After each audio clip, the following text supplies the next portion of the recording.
Ainda, vai entrar mais uma galera, mas vamos aí. Estamos gravando já a aula, já vamos direto ao nosso assunto para não perder muito tempo. Não vamos perder muito tempo, afinal de contas, eu acredito que todos vocês se lembram que eu comentei a respeito da abordagem que o material didático tem a respeito de algumas coisas teóricas. Então, muita coisa está no âmbito da explicação. Inclusive, na próxima aula, nós vamos ter que bolar alguma coisa para fazer uma demonstração, tá? A respeito do que a gente vai discutir hoje. Para que vocês possam compreender direitinho sobre o que nós vamos falar. Mas isso é algo que eu vou pensar ainda e depois eu compartilho com vocês. Beleza? Muito bem, vamos lá? Sobre o que vamos falar hoje? Hoje nós vamos falar sobre visualização, que faz parte do pipeline discutido na aula anterior. Então a gente vai continuar discutindo a parte de visualização do pipeline, né, a composição, em especial, nessa aula a gente vai dar atenção à questão da iluminação, à questão da textura e da tonalização. Tá? Então, nós estamos falando da parte final já do pipeline, na qual nós vamos abordar a parte de iluminação, que é criada pelo algoritmo de raycasting, a iluminação direta, a iluminação indireta, né? Ambas feitas pelos algoritmos de raycasting e pelos algoritmos de ray tracing, né? E também vamos falar sobre a parte de tonalização e textura, aplicação de textura, que é uma das últimas partes antes da renderização da imagem e exibição, ou projeção, tá? Então vamos lá.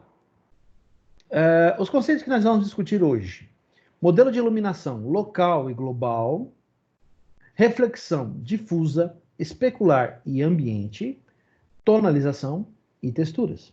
Então vamos lá, vamos em frente. Começando, modelo de iluminação. Procedimento para determinar a cor de um pixel sob efeito de uma ou mais fontes de luz. Lembrando que a iluminação ela trabalha através de uma fonte de luz específica, direta ou indireta. Aí, dependendo desse tipo de fonte de iluminação, né, e o eixo a qual ela se aplica, se for uma fonte de luz direta, você pode aplicar o raycasting para fazer a renderização. Mas e se for uma fonte indireta, eu aplico o ray tracing. No entanto, a gente tem que lembrar que existem outras variáveis neste processo do pipeline para renderização, tá? Aqui nesse encontro de hoje a gente vai discutir algumas, tá? Lembrando, isso aqui é só um resumo do que tem no material didático. Espero que vocês tenham estudado isso aí lá, tá? Vamos lá. Modelo de iluminação local é aquele que considera apenas as reflexões diretas da luz sobre os objetos da cena, como tratado pelo algoritmo de raycasting, né? Então, iluminação local, reflexões diretas da luz sobre objetos da cena. Então, como eu exemplifiquei para vocês na aula passada, é um feixe de luz apontado diretamente para um objeto. Ele cria uma imagem, né? Essa imagem, essa iluminação, ela, uma vez projetada, você tem a parte de trás, você tem a sombra, né? Mas, mesmo assim, você pode notar que, apesar da situação, você não teria uma fonte de sombra, por exemplo, uma sombra propriamente dita, 100% negra. Não. Dependendo do plano, né, ou no caso uma parede, ou um obstáculo qualquer. E esse obstáculo, dependendo da sua cor e textura, ele pode absorver a luz ou refletir essa luz. A ação de refletir a luz torna aquela sombra menos escura. Então não é só simplesmente você levar em consideração a luz que está sendo projetada sobre o objeto diretamente. Não. você tem que entender que o ponto de vista da câmera pode rotacionar ou transladar de acordo com quem esteja operando a câmera em si, ou no caso do ponto de vista de um jogo, você muda aquela posição de acordo com o objeto que está sendo visualizado, tá? Eu separei algumas imagens aqui que falam bem a esse respeito e eu ainda gostaria de exibir aquela parte lá do Assassin's Creed que a gente estava discutindo na última aula. Deixa eu achar aqui. Unity. Eu gosto de usar. Hoje eu vou mudar, eu vou falar de outro Assassin's Creed, tá? Eu vou falar do Assassin's Creed Origins. Eu tô fazendo propaganda da Ubisoft, né? Tomara que eu ganhe um jogo de presente. Vamos lá? Deixa eu ver aqui. Imagens do Assassin's Creed Origins. Não, imagem do jogo, né? Vamos lá, vamos lá, vamos lá, vamos lá, vamos lá.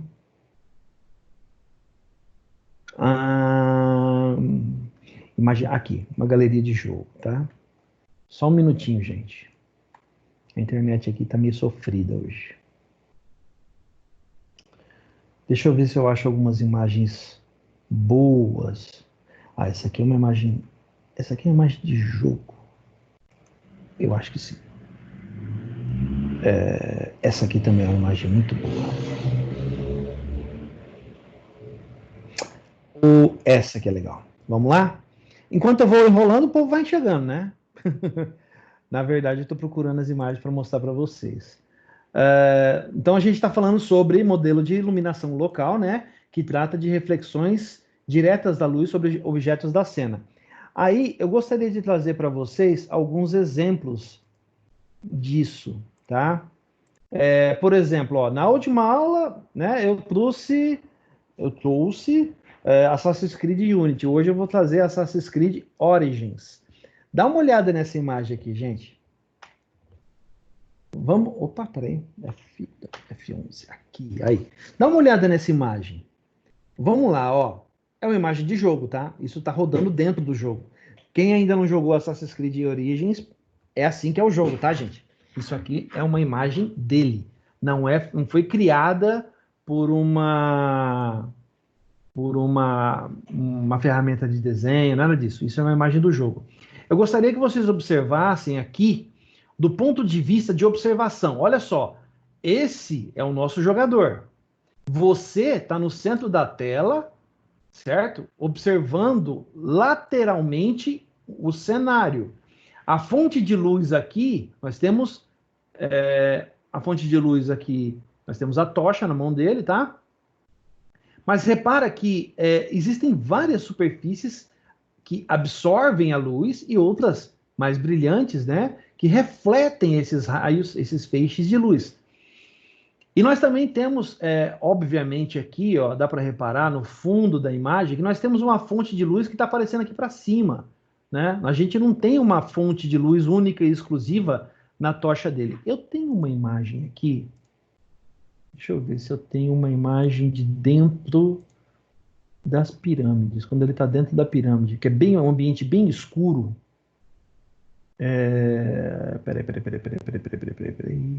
Peraí. Não, quando ele está dentro da pirâmide. Dentro da pirâmide. Não? Aqui, ó. Dentro da pirâmide. Beleza. Essa aqui vai servir para nós. Eu quero que vocês observem isso aqui, tá? Deixa eu jogar para cá. Aqui. Olha só. Vou dar um zoom aqui para isso. Dá uma olhada, olha que legal. Aqui ele está dentro da pirâmide. Dá uma observada. Gente, quem ainda não jogou, é assim o jogo, tá? Você explora pirâmides, tumbas, etc. Assassin's Creed, quem já jogou um sabe mais ou menos como os outros são, tá? Repara só, aqui a fonte de luz, nós temos duas, né? Uma fonte de luz aqui, na lateral à direita. Nós temos a tocha aqui na mão dele, né? Muito bem. E repara só, existe uma fonte aqui, por causa dessa sombra aqui, ó, dá uma olhada. Essa fonte de luz gera uma sombra. Mas essa sombra, na verdade, ela está meio clara aqui, ela não é 100% escura. Isso é feito por quê? Por causa das várias fontes de luz disponíveis e das superfícies reflexivas que tem no ambiente. É importante levar isso em consideração quando você está pensando em visualização, renderização de imagem. Lembrando do pipeline. Essa é uma das etapas do pipeline, tá? Vamos voltar aqui para o nosso texto. Então, a gente estava falando sobre iluminação local. Existe outro tipo também, a chamada iluminação global. Ela considera todas as possíveis radiações que fluem no ambiente, considerando reflexões indiretas e refração da luz por objetos transparentes, como tratado pelo algoritmo de Ray Tracing. Importante, vamos voltar aqui para a imagem para dar uma visualizada legal a respeito disso. O que seria iluminação direta? Ó, a iluminação gerada pela tocha batendo aqui na pedra, né, com os hieróglifos tal. Importante. Iluminação direta. Iluminação indireta. Olha só como é que essa sombra não está 100% escura. Repara também nas costas do nosso jogador aqui, ó, tem um escudo e existe uma sombra, né, projetada pelo impacto aqui dessa fonte de luz lateral e da fonte de luz lateral também. Mas aqui é importante a gente entender isso aqui, ó. Não é 100% escuro. Então, isso aqui é iluminação ambiente, iluminação indireta. Lembrando que iluminação indireta é tratada pelo algoritmo de Ray Tracing, tá? E o algoritmo de Ray Tracing, vamos fazer uma breve recordação, ele está muito mais ligado a efeitos de física, né?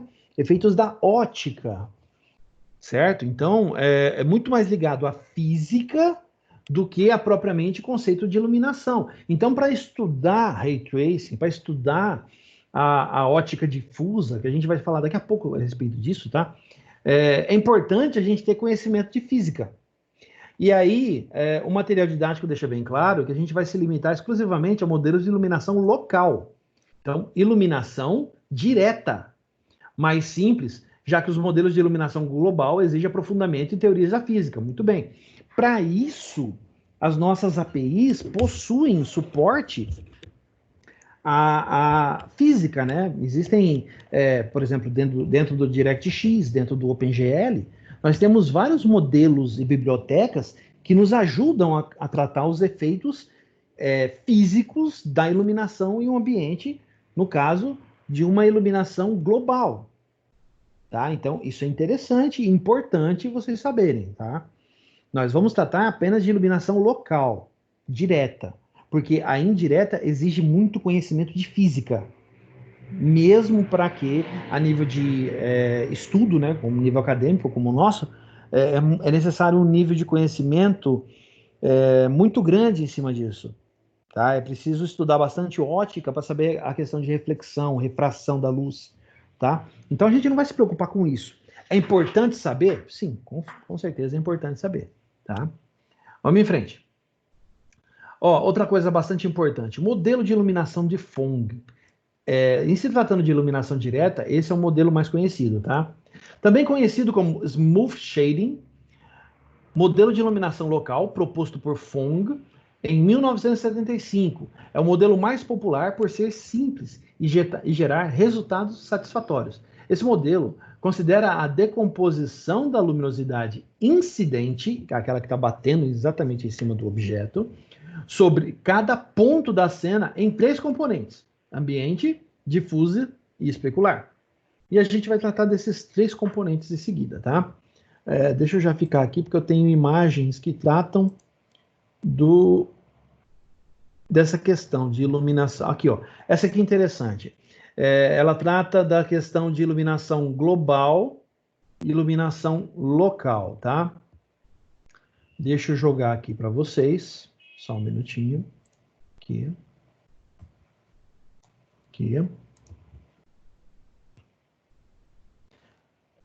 Aqui, à esquerda, a gente tem iluminação local. Repara, a gente tem iluminação direta, né? Então, a ótica direta, a fonte de luz entrando pela janela, iluminando o ambiente. Existe alguma reflexão? Não. Ah, mas professor, o ambiente está claro. Sim, o ambiente está claro, porque a fonte de luz é externa. A luz foi calibrada de forma a você manter o ambiente em penumbra. Diferente do que acontece com a iluminação global, né? Aqui no modelo global, nós temos o quê? Olha só, nós temos uma visualização de fontes de luz e de refração, reflexão. Então, tem partes, olha só, as sombras, elas são afinadas, tá vendo? Olha só, aqui, ó, existe um fumaciamento, vamos dizer assim, da sombra, né? Um efeito de gradiente no sombreamento. Por quê? Porque a luz, ela não se dirige para um único eixo, diferente daqui. Olha aqui o que acontece, ó. Repara, aqui, por exemplo, a gente tem um eixo de iluminação que é contínuo. Já aqui, você percebe uma perda dessa iluminação, certo? Então, no caso de iluminação local, a gente está tratando de raycasting, focado diretamente pelo ambiente. Agora, quando você trata de iluminação global, você está tratando de ray tracing, né? E você está tratando de iluminação indireta. Então, existe toda uma física por trás disso, na questão da ótica, né? Para tratar justamente a parte de refração e reflexão e, até certo ponto, absorção dessa cor, dessa luz, dessa fonte luminosa que passa aqui pela janela. Certo? Vamos em frente, então.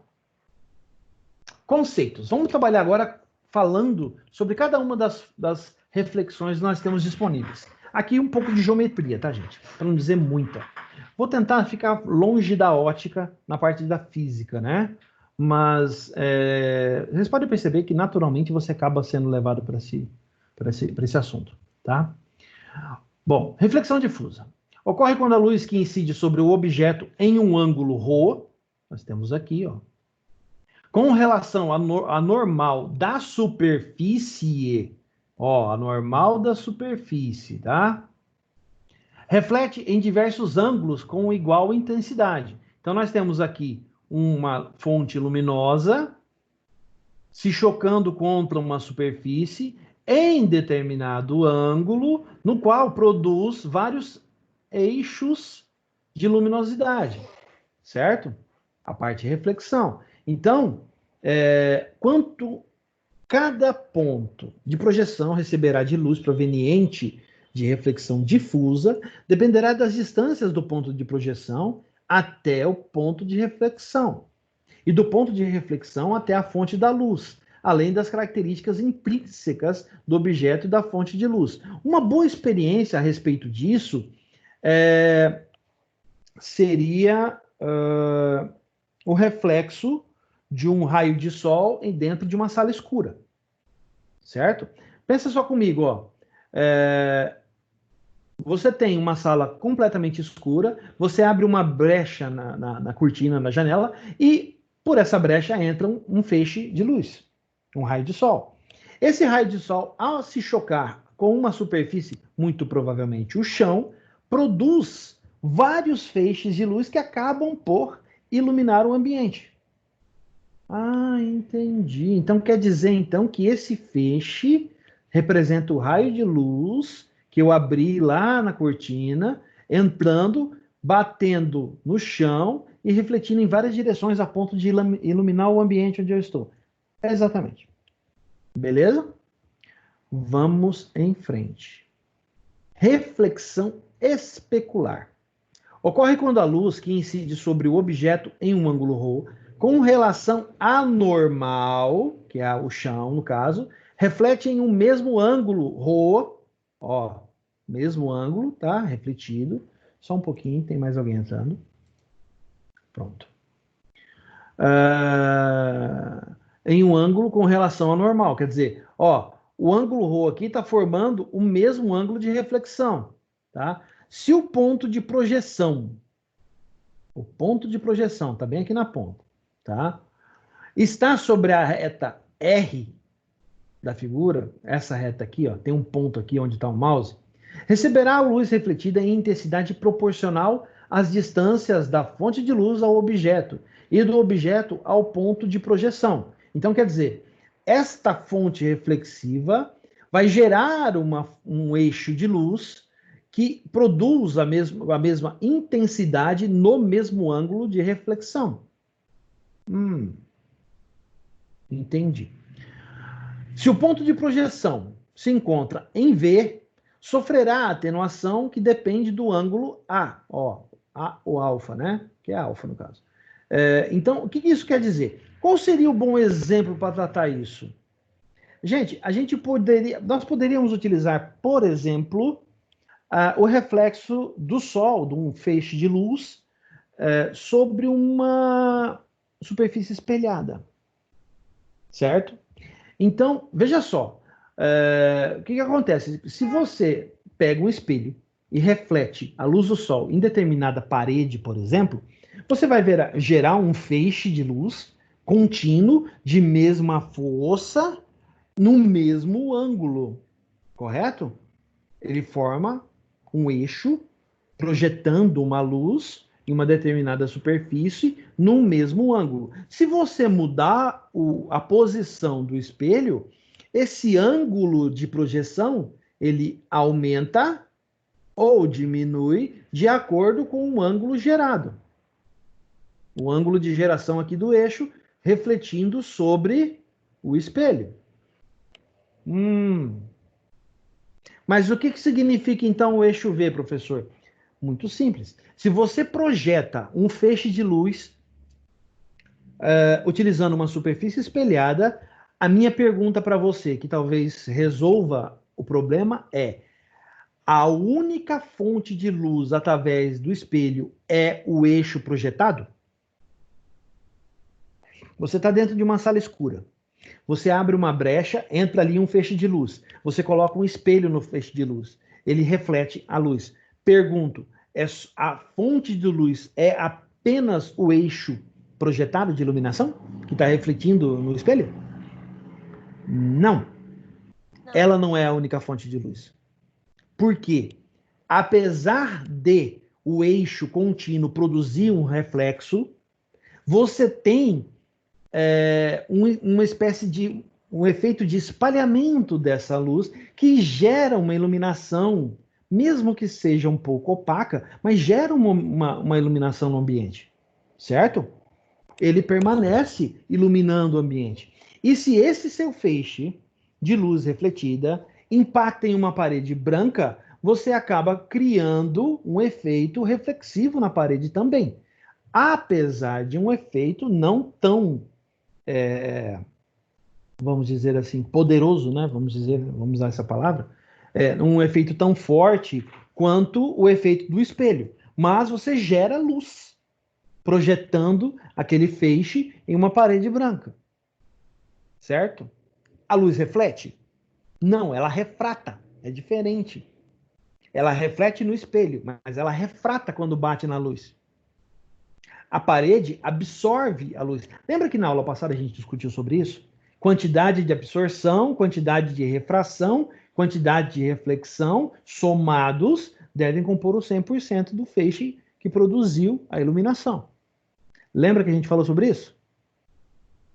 Então, deixa eu falar mais um pouco, eu vou dar alguns exemplos, tá? Vamos falar sobre reflexão ambiente. Reflexão ambiente, quer dizer, o nome já meio que conta tudo, né? Mas vamos lá.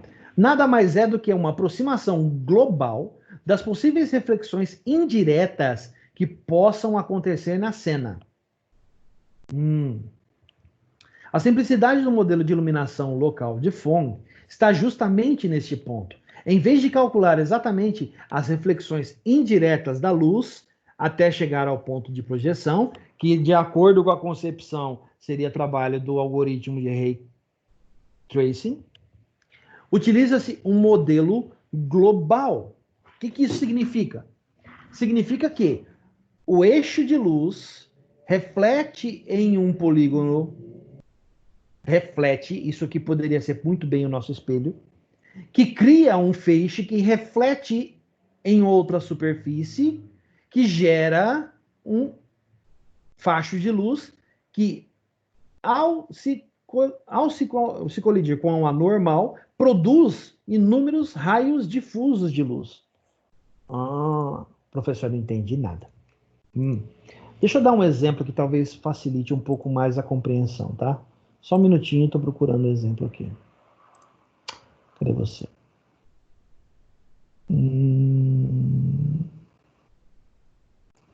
Eu acabei de abrir você. Vamos pegar um exemplo do Assassin's Creed para que todo mundo possa entender. Pronto. Aqui.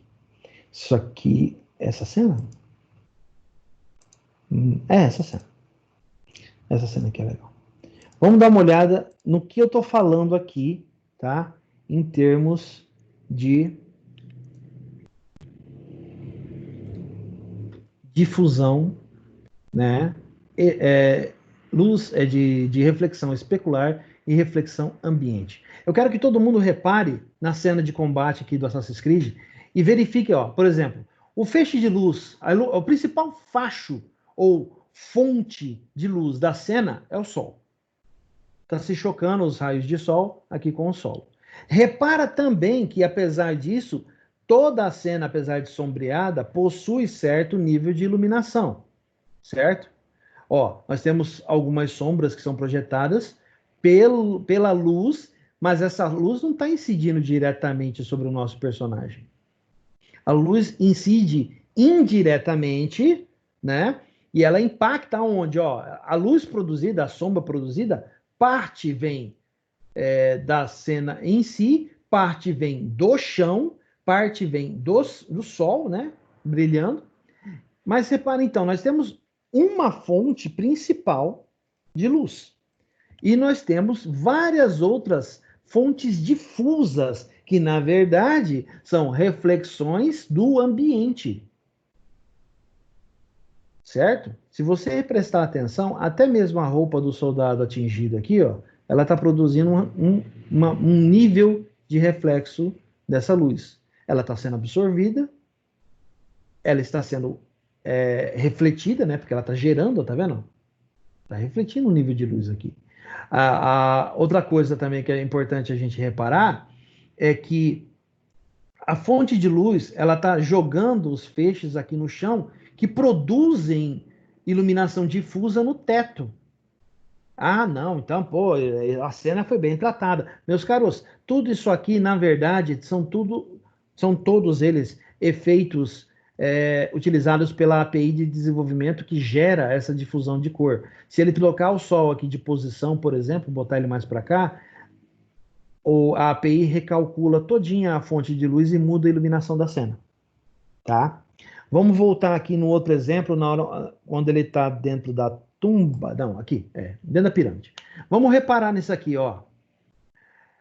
Nós temos uma fonte de luz aqui, só que nós podemos perceber que é uma fonte de luz composta, porque essa tocha aqui não está criando toda essa iluminação aqui nesse fundo dessa parede. Mas não mesmo. Existe uma outra fonte superior aqui, que nós não conseguimos ver, né? Se estivéssemos dentro do jogo, nós poderíamos olhar para cima. Eu não vou arriscar colocar cena de jogo, porque como o Marcos na última aula bem comentou comigo, e depois eu vi pelo vídeo, que na verdade vocês estavam vendo tudo quadro a quadro. Horrível, ficou ridículo. Foi até por isso que eu coloquei o vídeo depois no YouTube, espero que vocês tenham visto, tá? O vídeo do pessoal jogando, né, o jogo, fazendo essa demonstração, né, percebendo, e aí vocês, olhando do ponto de vista de estudantes em computação gráfica, vocês têm que observar justamente isso. Não é apenas professor, eu não curto esse tipo de jogo, esse estilo de jogo. Não, não é isso que eu quero que você preste atenção. Eu quero que você preste atenção na cena, na iluminação, os efeitos de refração de luz, certo? Esses jogos de primeira e terceira pessoa, eles são excelentes para a gente ter esse tipo de coisa, certo? Por que muitos jogos falham justamente nessa questão? Nós temos inúmeros exemplos aí. O GTA, por exemplo, tem até hoje, a empresa lá não se interessou nem um pouco em arrumar isso, tá? Tem inúmeros problemas de geração e renderização de imagem, tá? Mas a galera que joga acabou se acostumando com isso, que nem liga mais para isso, né? No entanto, hoje a gente tem que levar em consideração que a qualidade e a proximidade, né, do vídeo, com questão de qualidade, quantidade de frames, né, essas coisas elas têm levado muito em consideração a parte de luminosidade, a parte de renderização, né? Por exemplo, nós temos agora em breve, né, nós teremos um novo Assassin's Creed saindo, tá? E quem viu, eu espero que a galera tenha visto o trailer. Quem gosta aí do Assassin's Creed deve ter assistido. Mas quem não viu, eu quero colocar aqui algumas imagens para que vocês acompanhem justamente com olho clínico, tá? Como alunos de computação gráfica, que vocês prestem atenção no que está sendo exibido, ao invés de, professor, eu não gosto desse tipo de jogo. Larga a mão, gente. Dá uma olhada nessa cena, ó. Isso aqui é uma cena do novo Assassin's Creed, tá? Repara que a fonte de luz, ó, é o ambiente, tá? É em espaço aberto, tá? Mas vamos lá, vamos reparar, ó. A fonte de luz, tá? A sombra gerada aqui pela roupa do personagem, do nosso personagem. Nós seremos um viking nesse novo Assassin's Creed, tá? Então, repara aqui, ó. Apesar da sombra, a reflexão da luz do sol na neve, no terreno, gera luz que ilumina o nosso personagem, a roupa do personagem, de baixo para cima. O mesmo acontece com o nosso inimigo aqui, ó. Dá uma olhadinha, ó. Existe uma sombra aqui e tal, mas existe uma luminosidade refletida, né, do sol aqui no chão branco que gera a luz de baixo para cima, tá? Isso é importante. Então, a gente tem que observar esse tipo de coisa quando a gente está trabalhando com uma geração de imagem em 3D. Até mesmo, se a gente levar em consideração, e aí tem uma professora aí da universidade que pode ajudar melhor com isso, depois eu vou ver se eu converso com ela para ela armar uma palestra. Espero que vocês tenham gostado da palestra de ontem, tenham assistido a palestra de segurança da informação. Quem faz PO2 comigo está me devendo um relatório daquela palestra. E eu espero receber o relatório, porque está valendo nota. Mas é importante, eu quero conversar com a professora, porque essa professora é do curso de comunicação social e marketing e propaganda. E eu quero ver se eu converso com ela para trazer uma palestra sobre fotografia, tá? Porque isso é importante também, até mesmo para nós, né? Que gostamos alguns de nós gostamos de tirar foto, né, de registrar os momentos, tal, às vezes fazer uma filmagem ou outra, não, vou fazer uma live aqui e tal. Gente, iluminação é fundamental, certo? Para você registrar os momentos com boa qualidade de imagem e tal. É importante você ter essas noções de luminosidade. Você não pode tirar uma foto como está aqui, virada para o sol, senão sua foto já era. Né? Lógico, a gente está vendo uma cena que foi composta de um videogame, é uma coisa, mas quando se trata de geração de imagem como um vídeo ou uma fotografia, isso são coisas importantíssimas, né? E é algo que a gente tem que levar em consideração. A fonte de luz, tudo que está refletindo essa luz, pode produzir alguma coisa que ofusque a imagem, que tire a resolução ou que baixe a qualidade da imagem? Com certeza. A gente tem que levar em consideração muitos desses fatores. Tá? Vou voltar aqui na cena. Vou pegar uma outra imagem que retrata, não é mais Assassin's Creed, tá? Antes que o pessoal comece a brigar comigo. Professor, você só traz coisa da Assassin's Creed. Vamos dar uma olhada aqui nessa cena aqui, ó. Esse é um bom exemplo. Olha só. O mesmo ambiente, tá? Olha só. É o mesmo ambiente que está trabalhando com o quê? Ó, com o que a gente vai discutir daqui a pouco, que é tonalização, tá? E aqui no caso, radiosidade. Mas eu quero que vocês prestem atenção na questão da fonte de luz, ó. Repara o seguinte, a fonte de luz é a mesma. O que muda? Professor, aqui ele colocou algum efeito para fazer essa demonstração. Tudo bem, mas quando você está tirando a foto ou produzindo vídeo, você não tem que levar isso em consideração? Sim, tem. porque senão sua foto pode ficar muito ruim. A sua foto pode sair com imagens, borrões, a pessoa pode sair com uma luminosidade que não favoreça, né, o brilho, a cor, etc, etc. Então é importante esse tipo de teoria, é importante conhecer isso aí, tá? E para isso, em computação gráfica, a gente estuda esse tipo de coisa. Beleza? Vamos voltar aqui. Aqui alguns exemplos, ó, já de reflexão, utilizando o modelo de iluminação de Phong, tá? Aqui no primeiro exemplo, a gente só tem reflexão da luz ambiente.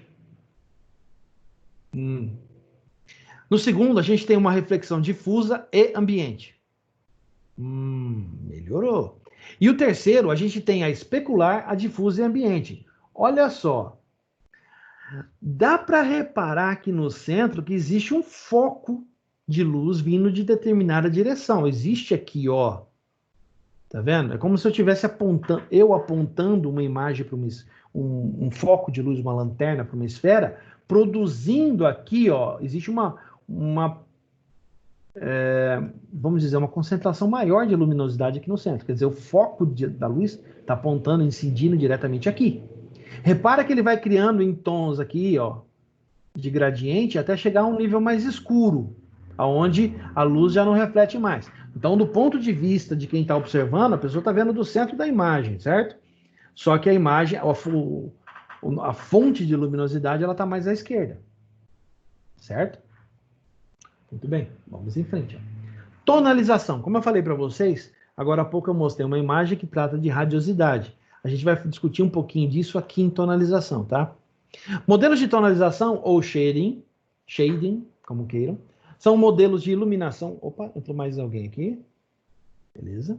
São modelos de iluminação que visam melhorar os resultados visuais da aplicação dos algoritmos de Ray Tracing. Olha só, estamos tratando de luz indireta, tá? Considerando que os modelos poligonais são construídos com polígonos planos, todos os vetores normais do polígono são paralelos. Isso quer dizer que a luz incidida nele vai refletir diretamente. Tá, professor, mas quando eu faço isso, além do eixo que eu crio, eu também vejo outros. Tudo bem, mas você é humano. Como é que você vai reproduzir esse efeito no computador? Ah, entendeu?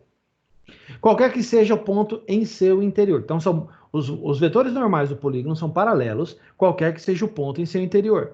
Logo, todos os raios que atinjam o mesmo polígono serão da mesma cor. Quer dizer que a fonte de luz projetada sobre determinado objeto, ela se mantém única e constante em todas as cores. Até onde isso é verdade? Alguém já reparou, por exemplo, quando você está focando um feixe de luz em determinado objeto, se você olhar do lado, a cor muda? A cor daquele feixe, ela se modifica? Você, ser humano, consegue perceber o prisma de cores que produz aquela luminosidade ali? Resposta, não. Nós não temos essa capacidade, certo? Nós não conseguimos decompor o espectro de luz. O ser humano só percebe as luzes baseadas em quê? Em fontes absolutas. Nós não decompomos o espectro luminoso. Por exemplo, a gente não consegue ter a mesma percepção que obtém-se de um foco de luz em um prisma. Se alguém já fez essa experiência, deve ter percebido que a luz, quando bate no prisma, ela é decomposta. Então, o olho humano não faz aquele processo naturalmente. Não, nós percebemos variações em um eixo absoluto de cores. É diferente. Quantas cores o ser humano percebe? 16 milhões de cores. Nós conseguimos perceber 16 milhões de cores. Tá? E dessas, nós não percebemos as variações em um prisma. Não, nós percebemos as variações absolutas em um eixo de luminosidade. Então vamos lá. Assim, a cor é calculada pelas equações apenas para um vértice do polígono e o valor obtido é copiado para todos os outros pontos do mesmo polígono. Aqui eu estou trabalhando com renderização e computação gráfica. Então, a luminosidade, ela é a mesma, ela é igual, ela é constante para toda a face do polígono que está sendo colocado. Nós estamos trabalhando com Ray Tracing, presta atenção. Então, vamos lá. Este é o modelo de tonalização constante, ilustrado na figura a seguir. Dá uma olhada. Ó, tonalização constante e tonalização interpolada. Olha a diferença. Professor, por que a A tá com os polígonos aparecem todos aqui e tal, e existe uma decomposição de cores aqui, de tons de cinza, que demonstra que cada um tem uma cor diferente. E aqui não tem. Aqui eu não vejo. Aqui é uniforme. Tem certeza que é uniforme?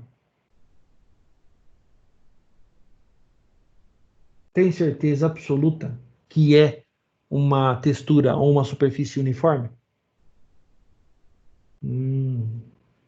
Vamos lá. Para que o objeto se torne mais realista do que aparece na figura anterior, essa aqui, há duas maneiras ou duas medidas a serem tomadas. Primeira, aumentar a resolução do modelo, utilizando um número... Olha aqui, ó, por que parece que não tem. Utilizando um número muito maior de vértices e polígonos. Isso aqui, os dois, na verdade, são iguais, só que aqui eu estou usando uma quantidade limitada de polígonos, e aqui vai saber quantos polígonos não tem nessa imagem. Quantos pequenininhos, minúsculos polígonos essa imagem apresenta para formar essa sensação de uma sensação realística de objeto. Não é verdade? Então, outra opção é utilizar o conceito de superfícies curvas e tonalização interpolada. Opa! Esse aqui a gente já ouviu falar, ó. Superfícies curvas? Caiu na prova. Eu estou falando de quê? Splines? Curvas de Bézier? Entendi. A primeira opção aumenta em muito o custo computacional da visualização 3D e ainda nem sempre resolve o problema. Não adianta você fazer isso aqui. Não vai resolver. Se aumentar a resolução do modelo, utilizando um número maior de vértices ou polígonos. Fazer isso aqui, a falar, não, eu vou aumentar o número de polígonos aqui, ele vai renderizar. Tá. Você também vai estar aumentando o tamanho e a quantidade de coordenadas da sua imagem matricial. Correto? Correto. Então, vamos lá, vamos continuar. A segunda opção é a mais adotada na prática. Utilizar o conceito de superfícies curvas e tonalização interpolada. Então, aumentar o número de vértices, às vezes, não resolve. A gente viu isso na última aula, naquelas imagens da Assassin's Creed Unity. Eles tentaram aumentar o número de polígonos para renderizar melhor o rosto do personagem. Resultado, foram aquelas bizarrices que vocês viram na aula passada. Então, eles tiveram que mudar a técnica. Eles tiveram que utilizar conceitos de superfícies curvas e tonalização interpolada. Provavelmente eles mudaram o mecanismo de renderização, trocando um pelo outro. Provavelmente. Não vou dizer que a Ubisoft fez isso, mas pelo tamanho da atualização que corrigiu o problema, bem provável que seja, tá? A ideia de superfícies curvas é baseada nos conceitos de splines, que nós já vimos. Em vez de os vértices do polígono representarem polígonos planos, passam a representar superfícies spline, construídas com base nos vértices dos polígonos vizinhos. A figura ilustra essa estratégia para uma malha unidimensional com segmentos de reta no lugar de polígono, certo? Então, olha só. Você tem segmentos de reta, você tem as curvas que são geradas através da ligação entre eles, nós vimos isso lá em splines, tá? Que acaba gerando uma superfície um tanto quanto curva, mais próxima do mundo real, certo? E aqui nós temos o quê? A tonalização que é aplicada dentro dessa renderização. Por isso, quando é feita a curva, nós temos o quê? Ó, são aplicados cores nos vértices e vai mudando a cor sendo aplicada nos pixels que compõem a curva. Resultado, uma imagem gradiente. Entendi. Vamos lá. Conceitos, né? Agora, texturas. Vamos falar sobre texturas. As técnicas de tonalização interpolada permitem que os objetos sintéticos sejam visualizados com cores mais suaves e realistas. Já vimos isso, acabamos de ver, né? Porém, se for de interesse criar um modelo 3D que contém uma grande parede de madeira, seria necessário milhões de polígonos. Pensa só, quantos polígonos seriam necessários para aplicar dar uma sensação de textura de madeira nessa imagem? Impossível. Nenhuma máquina normal hoje faria isso. Tá? O mais recomendado nesse caso é associar ao polígono uma textura, como a figura abaixo. Ó. A textura é uma imagem bidimensional que pode ser uma fotografia de um objeto real, uma imagem, né? Como essas que a gente usa na internet. Essa imagem bidimensional é sobreposta ao polígono como um papel de parede. Para obter a cor de um ponto no interior do polígono, faz-se o mapeamento das coordenadas dos vértices do polígono sobre a imagem de textura e os pontos internos do polígono são extraídos dessa imagem. Dessa forma, como um modelo 3D de poucos polígonos, é possível criar uma casa de madeira como a da figura a seguir, utilizando texturas de madeira similares à figura anterior. Dá uma olhada, ó. Aqui eles aplicaram a textura em um pequeno trecho, né, dessa parede, por exemplo, e depois aplicaram toda a textura na criação do objeto, né? Criando aqui, no caso, uma casa, né, que para nós, sem textura, é simplesmente um objeto em wireframe, e uma vez que você aplica as texturas adequadas, você acaba criando uma casa, né, pelo menos pelo lado de fora, assim, até simpática. Certo? Muito bem. Aqui a gente termina a parte teórica desta aula. Perguntas? Na verdade, eu acho que esse é o assunto mais de boa que tem, né? Porque a maioria de nós já tem uma certa noção do que está falando, certo? Deixa eu mostrar para vocês mais algumas coisas em cima de texturas, tá? Eu tenho algumas imagens reservadas aqui. Deixa eu fechar aqui algumas, que eu abri um monte aqui. Só um minutinho. Aqui. Deixa eu ver. Aqui, não. Aqui. Olha só. Eu vou colocar para vocês uma imagem que ela ilustra bem a construção de imagem 3D, tá? Utilizando um conceito bastante interessante. Dá uma observada aqui nessa imagem. Olha só. O que nós temos aqui? Nós temos uma piscina, certo? Muito bem. Aí nós temos aqui uma faixa que representa provavelmente um telhado, aonde existe uma fonte de luz incidente, no caso, o sol. Imagino eu, pela quantidade de luz, deve ser. Nós temos também, do lado de sombra, uma fonte, seria o spot da piscina, gerando uma certa luminosidade, refletindo no fundo da piscina. Olha só. Se ela reflete, apesar da água, ela reflete e existe uma refração que gera um feixe de luz que vem em minha direção. Ao mesmo tempo que nós temos uma bola de piscina aqui no meio do caminho, que ela é iluminada de um lado pela luz do sol e do outro pelo spot que gera aqui, ó, um brilho aqui embaixo dela. Então, repara que nós temos aqui um tipo de iluminação ambiente, né?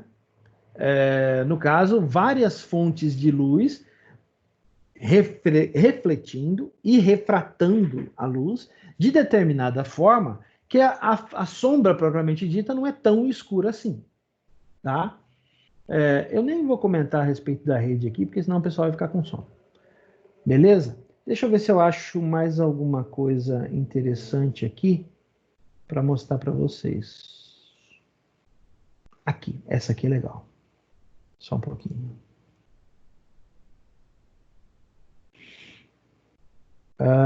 Um tutorial do render. Olha que interessante. Essa aqui também é boa. Deixa eu mostrar para vocês essas aqui. Mas é muito pequena a imagem. Tem que ser uma imagem de tamanho legal. Por que que o pessoal insiste em colocar uma imagem quase um ícone? Não sei por quê. Olha, essa aqui, a imagem é tão bonita, não dá nem para mostrar. Eu vou tentar. Vai perder um pouco de resolução, mas vamos ver se eu consigo mostrar para vocês. Ó, só de abrir já perdeu um pouco. Dá uma olhada nisso aqui, gente. Olha que legal. A imagem é boa. O tamanho que está sendo exibido aqui na outra tela era um tamanho legal. Ah, eles têm uma imagem melhor aqui. Oh, peraí. Essa aqui, vamos ver como é que tá. É, mais ou menos. Tá difícil achar imagens boas para trazer. Achei! Uma imagem top de jogo. Nossa, muito bem feito, ó. Que legal. Dá uma olhada nessa imagem, gente. Isso aqui é legal, tá? Então, vamos analisar rapidinho. A gente tem algumas fontes de luz, né? A poça d'água no chão que está refletindo uma janela, né? Uma fonte de luz incidente, né? Que tá gerando esse fecho que bate na água aqui. Mas nós temos outras duas fontes luminosas aqui e elas estão gerando uma iluminação ambiente ao redor aqui da nossa área. Provavelmente, eu devo imaginar que isso seja uma porta ou alguma luminária qualquer, tal, e isso aqui seja outra janela, tá? Agora dá uma olhada nessa aqui. Essa aqui é legal. Olha só. Isso aqui é imagem de jogo, tá, gente? Não é imagem real. Isso é imagem de jogo, não é uma foto, tá? Isso é uma imagem de jogo. Dá uma olhada em tudo que foi preparado em tudo que foi feito, ó. Nós temos várias fontes de luz, certo? Esses postes aqui, nós temos várias fontes de luz. Nós temos uma fogueira aqui no meio da rua, que está gerando toda uma luminosidade em volta aqui, ó, amarela. Mas a gente tem muita refração de luz, ó, ao redor, tá? E essa refração, ela é gerada de forma direta e indireta, né, pelas várias fontes de luz existentes na cena. Agora eu gostaria que vocês verificassem também, olha só, olha a água aqui embaixo, como ela reflete como um espelho. Meus caros, para fazer isso aqui exige muito processamento, tá? Exige muita qualidade de imagem, exige muita memória, porque essa imagem renderizada com esse nível de textura aqui é um absurdo. Isso aqui, só essa imagem, deixa eu dar uma olhada aqui, ó.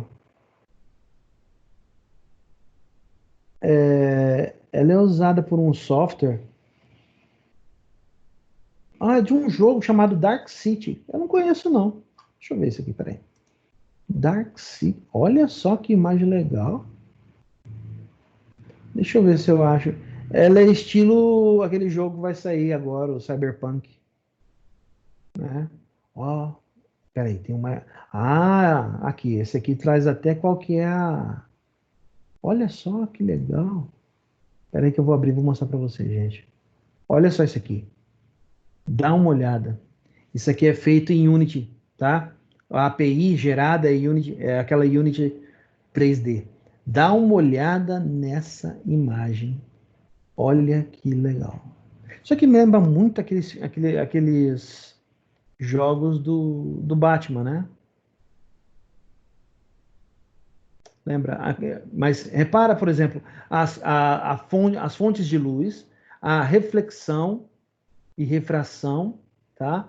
Nós temos muita sombra, então provavelmente a gente tem muita luz absorvida pelas paredes, pelos vários obstáculos no caminho. É, nós, só um pouquinho. Deixar o abençoado passar aqui. Então, nós temos muita coisa que é gerada aqui, colocada aqui na imagem, né? Inclusive, é bem cyberpunk mesmo, né? Não sei se vocês estão acompanhando a evolução do jogo lá, mas é bem cyberpunk o estilo, né? Deixa eu ver se eu acho mais alguma coisa aqui de imagem. Eu não conheço esse jogo, Dark City. Não conheço. Olha que legal. Lá vem o professor com Assassin's Creed de novo. Dá uma olhada nessa imagem. Olha que coisa fantástica. Dá uma olhada nisso aqui. Repara, gente, a fonte de luz, nós temos aqui vários vitrais, só que o ambiente está bem enfumaçado, né? Vocês reparam. Nós temos a fonte de luz aqui com o jogador, tá? Isso aqui apesar de parecer renderizado, isso aqui tem no jogo, tá? Eu já joguei esse DLC aqui, é desse jeito aqui mesmo, tá bem enfumaçado. Você tem que carregar luminárias com você o tempo todo para poder acompanhar, tá? Mas eu quero que vocês prestem atenção no seguinte, ó. A fonte de luz gerando luz difusa ao redor do jogador, projetando sombras, tá? Usando o efeito para criar as texturas necessárias aqui no ambiente, né? Olha só. Eu quero que vocês calculem a quantidade de polígonos para gerar uma cena como essa, tá? Muito bom, muito bom. Não é à toa que é pesado o jogo, né? Beleza. Vamos voltar aqui. Alguma dúvida, gente? Alguém gostaria de falar alguma coisa a respeito do que a gente discutiu?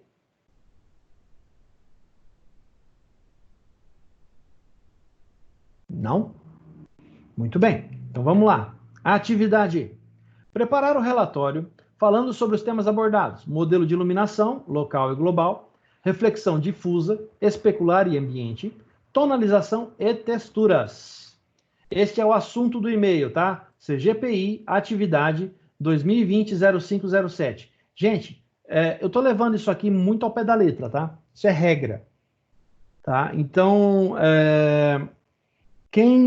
a partir de agora, quem não entregar o e-mail com esse assunto, e eu tiver que sair caçando, tá, em lixo eletrônico ou em lixeira, porque o Outlook está direcionando isso aí para outros lugares, não para as pastas corretas, o que vai acabar acontecendo? A pessoa vai levar só metade da nota da atividade, tá? Porque isso aqui é regra, tá? E regra tem que ser cumprida.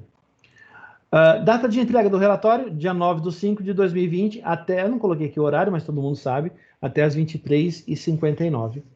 Beleza? Se alguém tiver alguma dúvida, quiser discutir alguma coisa, o WhatsApp está liberado. A gente está disponível para atender vocês. Beleza? Bom, então, se vocês não têm nenhuma dúvida, era isso. O e-mail lá para luiz.rodrigues@educadores.net.br, tá? Em nome da Unidep e da Croton, eu agradeço a todos e me coloco à disposição no WhatsApp para tirar qualquer dúvida. Agradeço a presença de vocês. Se tudo correr bem, lá depois do dia 18 nós teremos aula presencial da universidade. Um grande abraço para todo mundo, tudo de bom e até a próxima aula. Valeu, professor. Boa noite. Valeu.